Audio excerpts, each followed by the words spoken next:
Ama ki yurtlarsa giləmlər kanuna gəldikdə səyən buladı. Cavaldasa giləmlərin də hər xil asortimentdə giləmlər aldırıbdılar. Sifətli, xamyanbab giləmlər. Giləmlərimiz şahane üslubda, klassik üslubda, high-tech üslubda giləmlərimiz var. Bu giləmlərimiz hər xil fasadlı öylərə düşüşədir.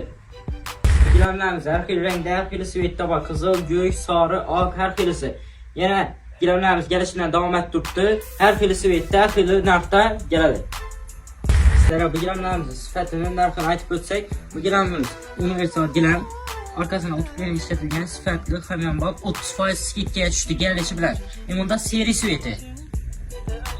Əzizlər, bu giləmlərimizin hər xil svetdə, hər xil asortimentlərimiz gəldir, yeşili, karışıqlısı, hər xil svetdə gələdir. Giləmimiz xiyal işləb çıxarılğan şers giləm. Bu giləmimiz balalı öylərə dümyaxşı, sifətli, xamyanbab, bam 30% skidkəyə qoy bəlik. Dünizli köykənə kürk qoşadan yenə bir giləmlərimiz gəldi. Mehmanxana və dağlancaylarısa, xanalarısa düşədon giləmlərimiz. Bu giləmlərimiz həm 30% skidkədə, hazırki trenddəki giləmlər. Instagramdan, Telegramdan, YouTube'dan görüp gəldiyində isə bu giləmlərimiz skidkə baxada həm kesiş, tikiş, dastavka xidmətlərindən bepul etib.